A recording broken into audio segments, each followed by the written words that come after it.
Yeah, we always tell employers, look, we really want to work with you, but we can't work with you if you don't cooperate with us. We have a little bit of a nicer, smoother way of saying it, okay? But essentially, that's the message. So we tell them, look, if we don't have an answer on this candidate within 24 to 48 hours, they're gone.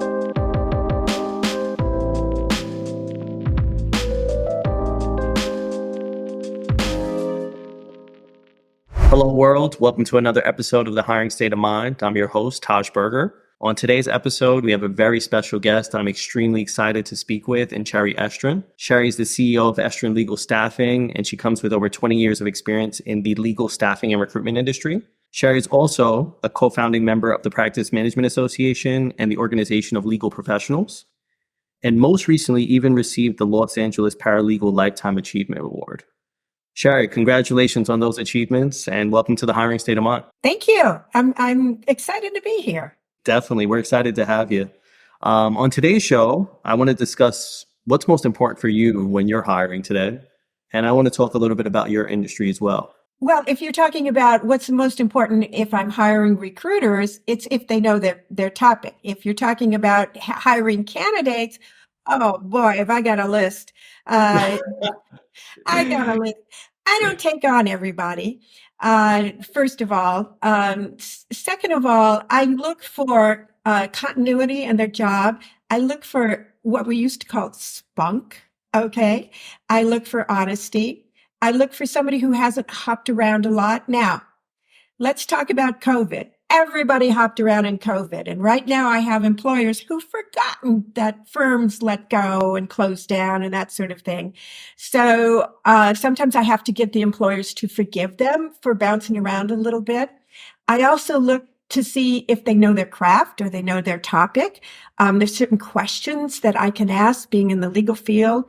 Okay, it's more than 20 years, but people are asking me when I'm going to retire. So I'm just saying 20 years. And I'm saying I'm a woman of a certain age. Okay. So, but I've been around a long time and I've also been in the law firm, for a long time. So, and so have my recruiters. So we get it. And also what I look for is desire.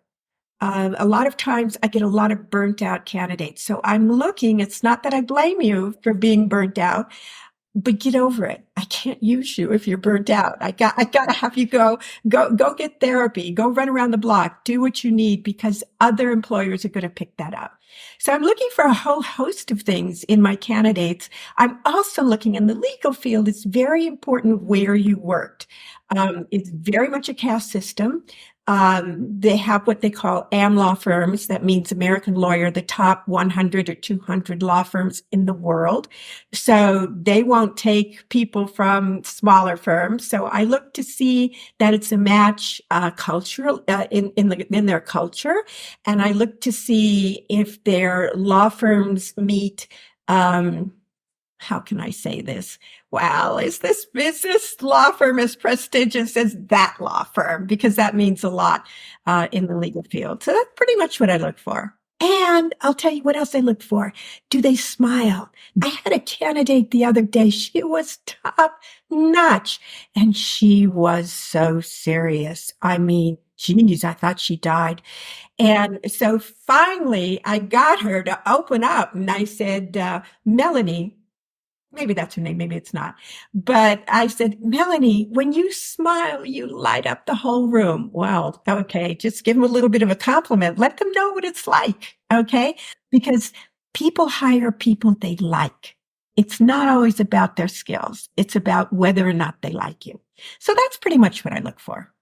100%. I'm actually an owner in a recruiting firm and at a recruiting firm as well. And I can tell you this, that not only do people hire who they like, but people do business with who they like as well, right? So I'm sure you can attest to that being in the legal field, and also not only that, but being an owner of a legal staffing firm as well. So sometimes, I'm sure Taj, people just kind of shine you on. But people using that expression still, I don't know, but they kind of shine you on, or they don't take you seriously. They don't show respect. So now I'm at a point in my career. I am looking to work with clients I like. cool. Well, let's jump into it. So Okay. In all your years of doing, recruitment, staffing, and even being an owner for your own, or CEO rather, for your own recruitment firm, um, I'm curious to know, who was your best hire and why? Oh gosh, I've had so many. Okay, you stumped me. Who was my best hire in all those years? Um, oh, I know.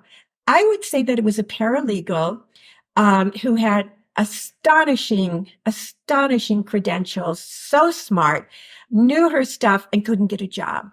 And the reason why she couldn't get a job was the way that she came across. So after coaching and coaching and coaching, I have a background in acting. So I know how to do this. Okay. This is the one thing I know how to do. She got a job in an AmLaw 10 firm. That means one of the top 10 firms in the country. Okay. These firms make billions of dollars, not millions of dollars, but billions of dollars. And since that time, she's worked her way up to director of administration. Huge jump, huge. So I'm very proud of her. Very, very proud of her. That one was hard, and she had been looking a long time. And I had coached her because I thought, what's going wrong? What could be going wrong? So sometimes it's just something very minor you're saying in the interview that puts people off. And we went over it and over it and over it. And I finally found what she was saying. And just one little sentence was putting people off. So yeah, I'm very proud of her. There are so many others that I'm proud of. Attorneys, paralegals, legal secretaries, or we call them legal assistants now, marketing, business development, accounting. I mean, we do everything here. So there's a whole, I can't just point to one person, but if they come back to me, then I know I've been successful. So I like that. Absolutely. Yeah. Nice. That's good to hear. By any chance, Sherry, do you remember what that one thing was that was preventing her from possibly closing the deals on interviews? Yeah, she wasn't confident. She wasn't Mm, confident. So when she gave her answer, the answers were correct. But first of all, they were too much by the book. Okay. It was obvious that she was reading all the interview articles, all the interview books, and giving trite answers. Okay. So there was no meat to them. There was no meat. So, what do you know about this firm? Well, this firm is yada, yada, yada. Okay. Why do you want to be here? I want to be here because you're the best of the best. Nothing original. Okay. Nothing original. And it didn't show her confidence in herself. And so it took a lot. It took a lot to go through that and dig. We spent a lot of hours, but I had a lot of faith in her, a lot of faith. What was it? I'm kind of curious to know on your end now. What was it about her that made you have so much faith in her? Was there anything specific that stood out about her, whether it's traits, characteristics, qualities? All of that. And I liked her. Okay. I believed in her. And something goes off in me when I see a great candidate and it's not going right. And recruiters have given up on them, or you say, how many resumes have you sent out? One of my questions is always, how is your interview process going? A lot of, and where are you interviewing? I never ask where are you interviewing because I like the candidate to give that to me. A lot of recruiters ask that because they're going after job orders, right? I mean, Acme and Acme, they've got an opening. Well, I'll go right after that. I ask because I want to know where they are in the interviewing process. How much time do I have with them? But when I see somebody who says, yeah, I've been looking since August and now it's December, something's wrong. And I know this is a good candidate. So sometimes I'm like a dog with red meat, in his mouth, and he's not going to let go. That's how I get. That's really how I get. I get very involved in my candidates. Nice. So, as obviously a legal staffing professional, being a staffing professional myself, I'm kind of curious to know what challenges you experience in your market from a hiring perspective right now. Right now, let me give you some boring statistics, but they're very important in the recruiting field. And that is, right now, as we're talking today, unemployment is 3.7% across the country. In legal, it's less than 1%. So what that means is there are 8 or 10 jobs for every single candidate, whether or not it's the right one or not. But there are 8 or 10 jobs for every single candidate. So if my clients don't move quickly, and a lot of them don't, They have attitudes, they have egos, they think, oh, well, we're wines, and coffee. They should be glad they even get an interview with me. But what happens is those candidates are gone in 10 days. Gone. That's it. They're getting multiple offers, counter offers, and sometimes they just decide to stay where they're at. Or what it does is if you headhunt them, because we do the old fashioned headhunting here, we don't just put an ad in Indeed and post and pray, okay? But we go one by one by one. Then they get it in their head and now they're all over the place. Okay, now they're at every agency, at every firm. So you lose control. So it's not that I'm not getting good candidates. I'm getting very good candidates, but the number of candidates that I'm getting, not so much. So it's very important that you be right on target and that your candidate has to believe in you. They have to believe in you. Otherwise, you're just a recruiter. I don't want to be just a recruiter. I want to be somebody that, I get a lot of job satisfaction when I place somebody because I've helped change their career, right? And I've helped out the firm who sometimes they need a lot of help in finding people. So I get a lot of job satisfaction out of that. I got to admit. Yeah, I've always said, Cherry, that being in this industry, it's very rewarding in the sense that you're helping companies hit their goals. And then you're also helping put food on people's tables, So, very rewarding industry. And it's an industry that has kept me in it for as long as I have been in it for that reason. What I really like right now is in California, and I think 12 other states, you're not allowed to ask what the candidate's salary is anymore. And that's going to be popular all over the United States eventually. And the reason for that is they're protecting the working mother. Okay. And so, and they're also protecting women in the workplace. So let's say you're making $100,000 a year. You tell that to an employer. So they're going to say, well, I'm going to give you 105 because they only want to go up so many increments. And that keeps the glass ceiling in place. Okay, because they're not paying for what the job is worth. So I get a tremendous amount of satisfaction that we have to first ask the clients, what are you willing to pay? What's your salary target? And when they say, oh, it's 100 to 120. And then I say, what kind of wiggle room do we have? Hey, because there's always room in the budget, isn't there? There's always room in the budget, or there's a hiring bonus, or there's something in there. So I get a tremendous amount of satisfaction when I get the candidate paid what they should have been paid to begin with. And I'm a big, our producer here will tell you, I'm a big woman's advocate, right? And I've struggled a lot, for my place in the marketplace. So I get a tremendous amount of satisfaction out of the way the laws are changing and the way that we're finally just a little bit, not enough, beating the glass ceiling. And I like that. 100%. I can see that being very rewarding as well. So very rewarding. Great. Now, I know I want to rewind a little bit. You also mentioned that, in where you are right now in your industry, or even in California, it's 1% as far as the unemployment is concerned. So you find yourself seeing a lot of employers taking a lot of time to make a decision when they are looking to hire someone.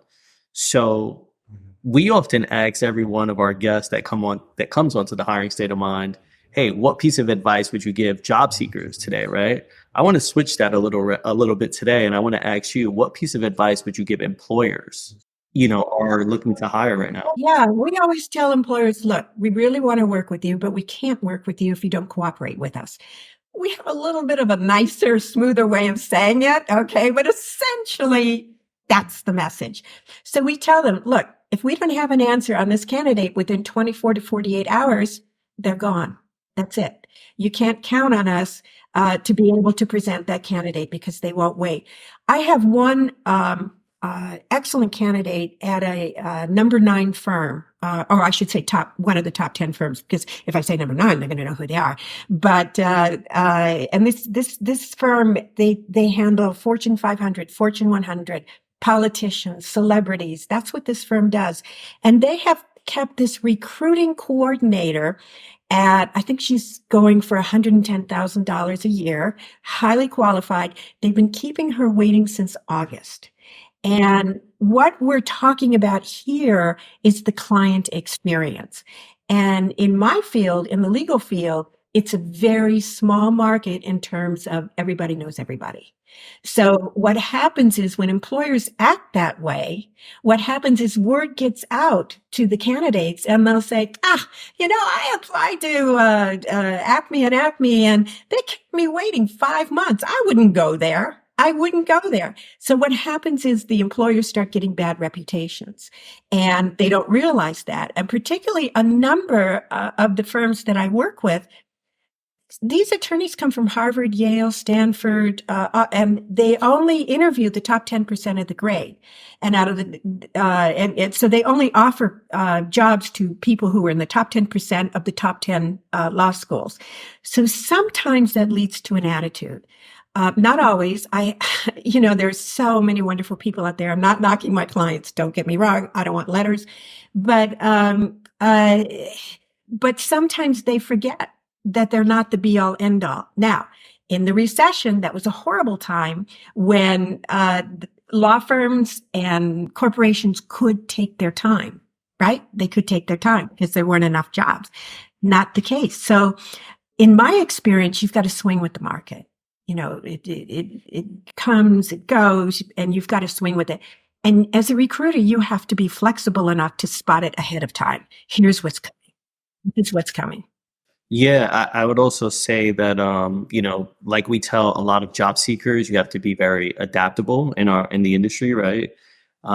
It's no different when you're an employer as well. So Chere, I'm also kind of curious to know as well. I know you've been in the staffing and recruitment industry for over 20 years. And I know the staffing and recruitment industry to be a roller coaster. It has its ups, it has its downs. So I'd like to ask you, what has kept you in the industry for as long as it has been? Look, there are a number of things, okay? And we don't want to go into the Chere Estrin story so much, okay? And that really is my middle name. My parents had a great sense of humor. But what's kept me, I do a lot of speaking engagements and I don't do anything of any substance anymore. I do content-free rah-rah. That's what I do, okay? And what I always say is you got to get up in the morning and love it. You can't be crying in the shower every morning. And if you have a job where you get up in the morning and you love it and it doesn't seem like work, okay? And sometimes it is work and there's a lot of stress. I'm not a Pollyanna here. But you got to get up in the morning and love it. And that's what I do. I get up in the morning and I love it. And I've had some positions. I was a senior vice president in a $5 billion corporation, legal staffing corporation. I ran their national division. I had offices all over the place. I had hundreds of people rolling up to me. I had you'll love this. I had a house in Pacific Palisades, which is like the Beverly Hills, okay, in Los Angeles. I had a Mercedes in the garage. And most of all, this gal from the San Fernando Valley, I had a credit card to Neiman Marcus. I was set. Okay. I was set. I thought, all right, this is it. And I cried in the shower every morning. It was the most miserable job I had ever had. It didn't matter how much they were paying me. It just didn't matter.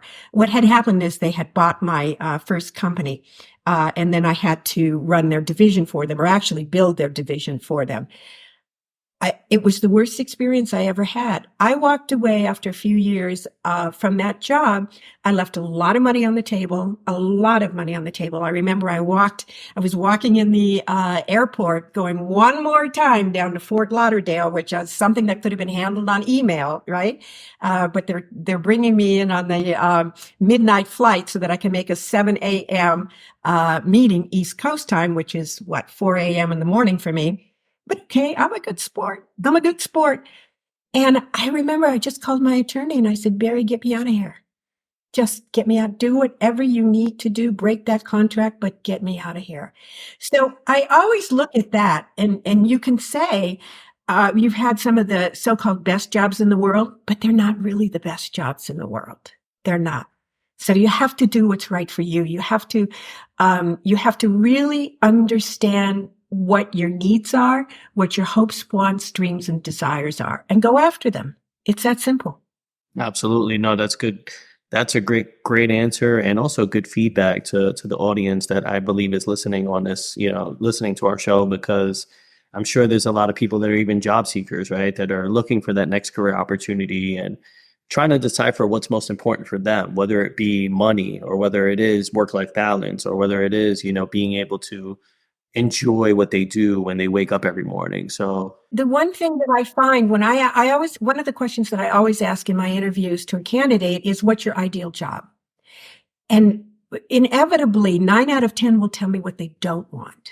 They always tell me what they don't want. Well, I don't want to be in a large firm. Well, I don't want to work 60 hours a week. Well, I don't want. What do you want? Okay. And most of the time, they don't know. They really don't know. They'll give me things like, I want a good culture. Well, yeah. I want teamwork. Well, yeah. Okay, we all want that. But what do you really want? You want a firm where you can be hands-on, where you can go to trial, where your work is appreciated, where you can advance. I mean, what is it that you really want? Don't give me the same old, same old. It doesn't mean anything. It's kind of like somebody saying bless you when you sneeze, right? Do you really mean God should come down from the sky and bless me, right? I don't think so. Maybe for some people, I don't mean to alienate anybody who's religious here. I really don't. But generally, you really don't mean that. So don't give me, I want a good culture. I want teamwork. I don't know any firm that's going to tell me when they're giving me a job order, we have a bad culture here. I don't know any firm that's going to tell me we don't have teamwork here. I don't know. It's just rhetoric. Okay, so give me something that means something, and explore what really means something to you. You have to do that. I was an administrator in a top 10 law firm, and I realized that prior to that, I had a theater company. Okay, I was running around the country. I was doing Broadway reviews. I was going to be this great Broadway star. Well, that didn't happen. That was $50,000 worth of voice lessons right out the window. So I went into the legal field, and I worked my way up, and I became this administrator in this top 10 law firm. And I realized that I loved being the entrepreneur. I loved putting my own shows together, which is what this was. Okay, in the law firm, that's what you're doing. I loved doing that. I loved being an entrepreneur. And what I really liked the best out of my job was the recruiting part. I loved that. I absolutely loved that. So then I thought, what am I doing? What am I doing? Let's go for what you really like. True story. I took $2,000. True story. Okay, it was a few years ago. I took $2,000 to open my first agency, and I took $2,000 to live in. God forbid I should I should start buying Starbucks or something. And I opened my own agency on $2,000, built it up, and in 2.5 years, I was doing $5 million, actually a little bit more than that, revenue. And this $5 billion company came and bought me out. So what I'm trying to say is know yourself. Okay, know yourself. Don't latch on to what somebody else is doing. Don't even listen to what anybody else is telling you, right? The one good thing that my mother always told me, right, was you can be anything you want to be. All right. I couldn't be the Broadway actress. I got that part. And besides, you have to sing on key. Okay. I get that part. But you can be anything you want to be as long as you know yourself. And sometimes it takes a long time. Sometimes it does to find out. Yeah, great answer. Kind of leads me to my next question too. I wanted to ask you, obviously as CEO of your own firm, what experience do you try to aim to provide to your clients? My knowledge of the legal field. I know it inside out. Now, real estate, I buy high, I sell low. I still don't get it. Okay. Still don't get it. However, the legal field, I know inside and out. I read everything. I go to every conference I can go to. I have a blog that attracts 10 to 20,000 people every time I write. I've written 10 books. So I was just interviewed by the Wall Street Journals, CBS News, Fortune Magazine, Forbes.com, and some very prestigious legal trades. So what I bring to them is knowledge. That's what I bring to them. And if I don't know it, I know where to go to find it. And if I don't have the answer, I'll tell them. I don't have the answer for you. But what I bring to my clients is knowledge of the field. And I think that's more important than anything. A lot of agencies will hire somebody in a specialty that doesn't have that background. That doesn't always work. Yes, you can learn the terminology, but you don't have firsthand experience, right? You don't have that. So I think that's the most valuable thing that I bring, and my staff, my team, who I love to death. Couldn't do it without them. Could not do it without my team. And that's what we bring. We bring knowledge. Absolutely. I'm guessing you probably hire obviously permanent hires as well, but also maybe contract employees. Am I wrong in saying Yeah, that? right now my temp division isn't as big as I would like it to be. And there are fewer requests actually in my field for temps right now, only because of automation, only because of computers, software programs. But my practice is primarily direct hire. And for 2024, we are going to expand that temp division, very definitely. And we also put out contract attorneys. So that's a whole different ball game where basically what you're getting is a temp attorney. That's what you're getting. Yeah. In your eyes, why should a job seeker value a contract opportunity or a temporary job? I don't know that they should. Truthfully, inevitably it leads to some kind of problem. Okay. It could be a good transition period for you. Maybe you got laid off, so you need to work, so you take a contract position to tide you over. Maybe you've got you're a dad or your mom, you've got kids at home, and you can't really commit to 60 hours a week, which a lot of these law firms require. So there are a lot of reasons why you should do it. But the end result is, in my field anyway, if you are doing contract too long, you can hardly ever get a full-time position, because the attitude is, well, you're not going to stay long. You didn't stay long. You've been flirting around here and there and there, here and there. So you're not going to stay long. So when I see temps or contract attorneys who have been doing this for years and years, but now they want a full-time position, it's not that they can't get it, because you can. And remember, I said you can do anything you want, right? But it's very, very difficult. And unfortunately, there's a lot of bias on that. So there's an upside to working temp, and there's a definite downside. And again, you have to think in terms of, what's my end goal? What do I want?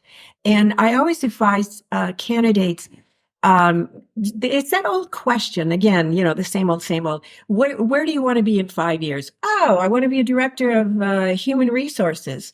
Okay. How are you going to get there? They don't know. They have no clue how they're going to get there. But that's what I want to be. Well, sure. I want to be the greatest baseball player and get $700 million, right? But that's not going to happen. Not in my lifetime anyway. So yeah, so that's the advice I give. Yeah, you're right. I mean, I'll like to share with you kind of like my mindset, because obviously we're hiring temporary employees as well, and even contract employees. And the one thing I'll say, and I tell my staff this, is that everything is temporary and nothing is temporary. And what that means is, essentially, if you're a good employee and you actually get in a temporary position, as an employer, as a fellow employer, I'm sure you can attest to this.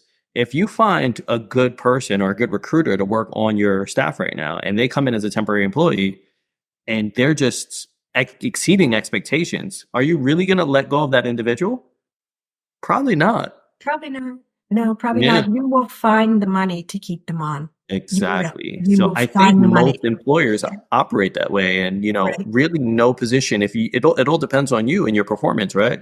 Mhm. No position is really temporary, but it can be No. temporary if you make it temporary. Yeah, I mean, there's always the excuse, we don't have the budget. Go back and take another look. That's what I Right. tell my clients. Go back and take another look. Okay, you'll find it somewhere. There's always room in another budget. that you can transfer over. There's always an exception to the rule. And in my field, what we have primarily are revenue generating producers. So if they're producing revenue, why wouldn't I hire them? Why wouldn't I Right. hire them? They're profitable for the firm. Right. So it depends, and it also depends on the mindset. Yeah. Yeah, definitely. And, I think also just caveat in that as well, you could very well go into a position that's permanent, stay there for a year and be unhappy to your point, and that's a temporary role now. So, it's Yeah, when I tell my most miserable candidates, and I got some most miserable candidates, particularly attorneys, because they think this is going to be law and order, right? They've been watching TV so long, they think this is going to be law and order. And instead, what they find is they're up in some ivory tower doing research and never seeing a client, never going to trial, right? Look, you have to view this. First of all, don't quit your job. Don't ever quit your job, no matter how miserable you are. But look at this as a temporary situation because you're already doing something about it. You are solving the problem. So the situation that you're in is only temporary. And that's how you need to look at it. And I think that gives them a lot of relief because a lot of times it just seems endless. I'll never get out of here. I'll never get out of here. Or what happens in my field, particularly with paralegals, very interesting. They're overly loyal. They don't want to quit because what will the firm do without me? Hire another paralegal. I got news for you. You're not indispensable. We love to love you, baby, but okay, it ain't going to happen. You could move. And I always always say, a job is not a marriage. At some point, you move on. And it's true. At some point, you do move on. Yeah. very, very true. So for you, being in the market that you're in now, what do you see ranking high for job seekers today? Is it salary? Is it work-life balance? What do you see? Depends on how old you are. The Gen Xers want work lifestyle balance. And then the employers who are not exactly Gen Xers are saying the Gen Xers don't want to work. Okay. I had a client just the other day who said to a candidate, we can't get our people to work. They don't take the firm as being the first thing in their life. Well, hey, fella, times have changed, right? Times have changed. So it depends on your generation. Gen Xers, they really want work lifestyle balance. And I always hear that. On the other hand, in my field, it's about for the revenue generating producers, it's about how many hours you bill. So if you don't bill a whole lot of hours, you're not going to get a great raise. And particularly, you're not going to get a great bonus because almost all the law firms pay a nice bonus at the end of the year. So if you don't do that, you're not going to make it in a lot of firms. Now, I had a talk with one of my favorite firms, another AmLaw firm, and I said to the chief talent officer, Jim, I don't think you should be advertising work lifestyle balance. Okay. Because if you're an associate, all right, and you're not cutting, 2,000 hours a month, which is a lot, right? Okay. That's a lot to bill. You don't make it. How about if we call this family friendly? So they agreed to call their firm, they stopped calling it work lifestyle balance because that wasn't true. And what they did say was it's family friendly. You got a dentist appointment, you can go. Your kid has a baseball game, you can go. Okay. Not to say that family friendly isn't discriminating against single people because it is, but we'll find another. There's another phrase out there somewhere. I'm sure of it. And if any of my listeners here or your listeners here can think of something, please write in. Okay. Please write in with a new phrase. Love to coin a new phrase. So that's about where it's at. Biggest demand, work lifestyle balance.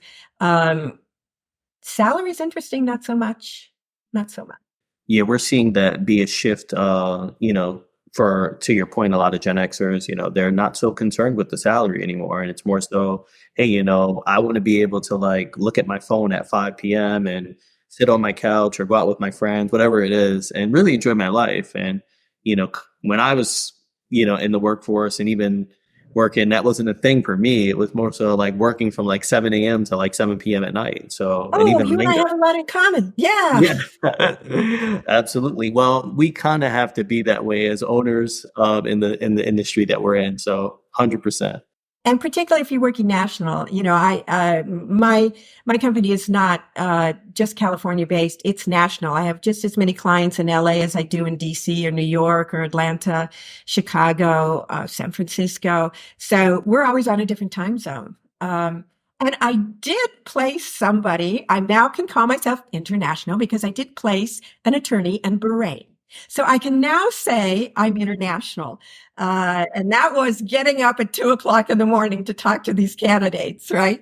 But I sure did learn a lot, and it sure was a lot of fun. So, Sherry, I've always been curious to know when you're either recruiting or you're dealing with clients, on an international level, is there any differences that you experience as opposed to maybe just dealing with someone local in your market? The way they treat you with such respect. Oh my God, it's incredible. Not only do they get right back to you, but it's always friendly. There's never an edge to it. They don't have that A personality, the litigators, who think they're still in court arguing a motion or something, right? The biggest difference was they do get right back to you. They're concerned, they ask the right questions, but the most important thing to me was the respect that they give you. And also with the attorneys that I was dealing with, because I was working with attorneys from Milan, from Berlin, from Paris, from all over Europe. And it was the same way. Extremely polite, extremely respectful. And that makes you feel good.